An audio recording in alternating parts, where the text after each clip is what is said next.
दोस्तों 1948 का वक्त था और ये वो समय था जब दूसरे विश्व युद्ध की शुरुआत हो चुकी थी और जर्मनी में यहूदी लोगों पर अत्याचार शुरू हो गए थे। कई लोगों को उनकी नौकरियों से निकाल दिया गया था और वॉल्टर उनमें से एक था।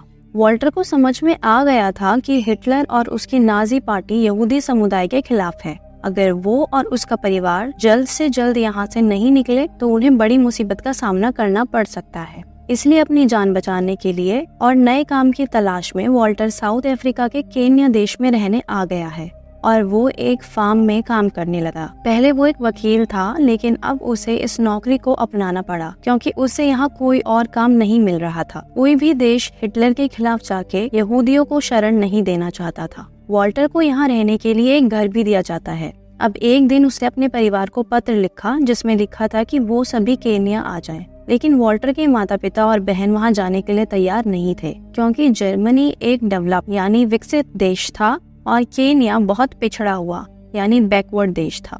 लेकिन उसकी पत्नी और बेटी केन्या के लिए निकल पड़ते हैं। जब वॉल्टर की वाइफ वहाँ पहुंची तो उसे एहसास हुआ कि ये देश बहुत पिछड़ा हुआ है, पानी की बहुत कमी है और मच्छरों की भरमार है। वॉल्टर ने पत्र में उससे मच्छरदानी लाने के लिए कहा था ताकि मच्छरों से बचा जा सके। जब वॉल्टर यहाँ पहुंचा था तो उसे मलेरिया हो गया था। फिर उसकी रसोइया ने जड़ी बूटियों से उसका इलाज करके उसे बचाया था। अब जब उसकी पत्नी और बेटी वहां पहुंची तो वॉल्टर अपने परिवार को देखकर बहुत खुश हुआ। वॉल्टर के रसोइये का काला रंग देखकर उसकी बेटी सोचती है कि ये आदमी चॉकलेट से बना हुआ है, इसीलिए वो इतना डार्क है, और वॉल्टर की बेटी उससे मिलकर बहुत खुश होती है। वॉल्टर अपने परिवार को पूरे गाँव की सैर कराता है। यहाँ फार्म में पानी की कमी के कारण जानवर मर रहे थे, इसलिए फार्म का मालिक वॉल्टर से कहता है कि उसे जल्द से जल्द एक कुआं खोदना होगा। एक रात डिनर के समय वॉल्टर का रसोइया काफी दूर बैठा होता है। इस भेदभाव को देखकर वॉल्टर की बेटी को अजीब लगता है क्योंकि उसे नहीं पता था कि काले और गोरे लोगों के बीच भेदभाव है।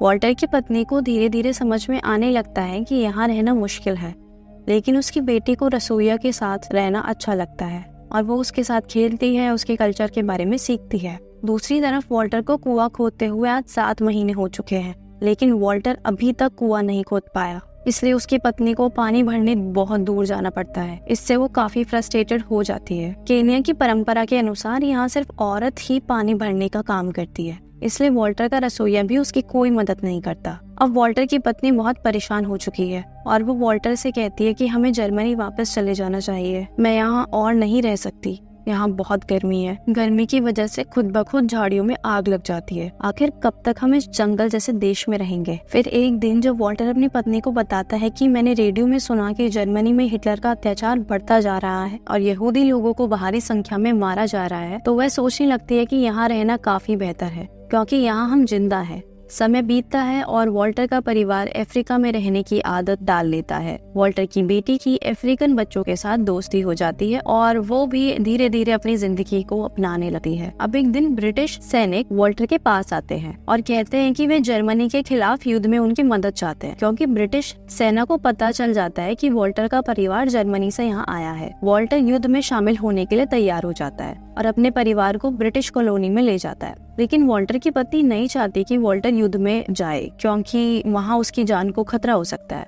इसलिए वो उसके सीनियर ऑफिसर के पास जाकर बताती है कि वॉल्टर को फार्म का काम अच्छे से आता है, क्यों ना आप उसे फार्म का काम दे दे। पर सीनियर उसे मना कर देता है। फिर वॉल्टर का एक जानने वाला पुराना दोस्त उसकी पत्नी के पास आता है और वो उसे कहता है कि मैं वॉल्टर का ट्रांसफर फार्म में करवा सकता हूँ जैसा कि तुम चाहती हो, पर उसके लिए तुम्हें मेरे साथ सोना होगा। वॉल्टर की पत्नी इस समझौते के लिए तैयार हो जाती है और वॉल्टर अब यहाँ के फार्म के काम को संभाल लेता है। ये फार्म काफी अच्छी जगह होता है, यहाँ हरियाली है और पानी की भी कोई समस्या नहीं है। एक दिन वॉल्टर को उसके पिता का पत्र आता है जिसमें लिखा होता है कि जर्मनी के हालात बहुत ज्यादा खराब है। हिटलर का जुल्म बहुत ज्यादा बढ़ चुका है। उसने जर्मनी के सभी बॉर्डर्स को सील कर दिया है, इसलिए अब जर्मनी से कोई भी बाहर नहीं जा सकता। मुझे अब जर्मनी में रहने से डर लगने लगा है और अब वॉल्टर अपने परिवार के लिए बहुत परेशान है। अब अगले दिन इनका पुराना रसोइया भी यहाँ पर आ जाता है क्योंकि इन्हें एक रसोइया की जरूरत है, जिसे देखकर वॉल्टर की बेटी और पत्नी बहुत खुश होते हैं। वॉल्टर अब अपनी बेटी का एडमिशन ब्रिटिश स्कूल में करवा देता है जो यहाँ से बहुत दूर है, इसलिए उसे वहीं हॉस्टल में रहना होगा। वहीं कुछ दिन बाद वॉल्टर की पत्नी को उसकी माँ का लेटर आता है और वो बताती है कि हम सबको पोलैंड भेजा जा रहा है, और रात को वो वॉल्टर से कहती है कि मैं अपनी माँ के पास जाना चाहती हूँ। वॉल्टर कहता है कि वहाँ जाना अपनी जान गंवाने के बराबर होगा, मैं नहीं चाहता कि हम वहाँ पर जाएं। अगली सुबह वॉल्टर तय करता है कि वो जर्मनी के खिलाफ जंग लड़ेगा ताकि सब मिलकर हिटलर को हरा सके, और अब वो जल्दी सेना ज्वाइन कर लेता है। वो अपनी पत्नी को भी अपने साथ चलने के लिए कहता है, लेकिन उसकी पत्नी कहती है कि मैं यहीं रहकर फार्म का काम संभाल लूंगी, और वो फार्म में रुक जाती है।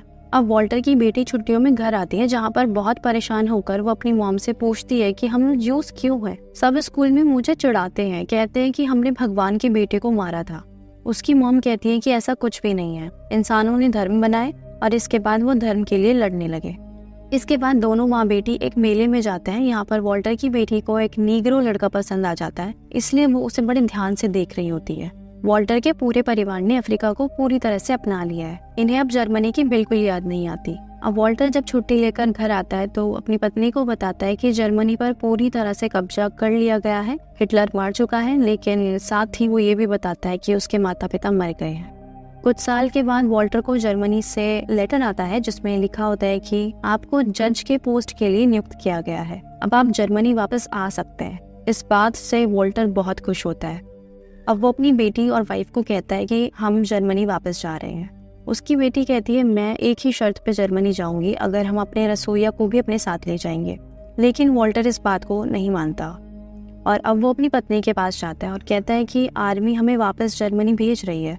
उसकी पत्नी कहती है कि ऐसा नहीं हो सकता, मैं कभी भी उस देश में वापस नहीं जाना चाहूंगी जिसने हमारे माता पिता को मारा। अब उसकी वाइफ अफ्रीका से प्यार भी करती है, उसका यहाँ पर दिल लग गया है। वॉल्टर समझ जाता है कि अब उसकी पत्नी उसके साथ नहीं आएगी, इसलिए अगले ही दिन वो अपना बैग पैक करता है और जाने लगता है। उसकी बेटी उसे जाने से मना करती है पर वो नहीं मानता। अब जब वॉल्टर यहाँ से एयरपोर्ट की तरफ जाने लगता है तभी रास्ते में वो देखता है कि यहाँ पर बहुत सारे टिड्डे यानी ग्रास होपर इसी तरफ बढ़ रहे हैं, और वो ये देखकर बहुत परेशान हो जाता है क्योंकि वो जानता है कि टिड्डे पूरी तरह से फसलों को बर्बाद कर देते हैं। अब उससे रुका नहीं जाता और वो यहाँ के किसानों के फार्म में उनकी फसलों को बचाने के लिए लग जाता है, जो देखकर उसकी पत्नी को बहुत अच्छा लगता है। वॉल्टर की पत्नी को पता चलता है कि वो प्रेग्नेंट है, इसलिए वो अपना फैसला बदल देती है और वॉल्टर के साथ जर्मनी जाने के लिए तैयार है। अब वॉल्टर यहाँ से निकलने से पहले अपने रसोइया से मिलने जाता है, क्योंकि वो वॉल्टर के साथ शुरू से आखिरी तक था। रसोइया वॉल्टर को बताता है कि मैं अब सफारी डेजर्ट जा रहा हूँ।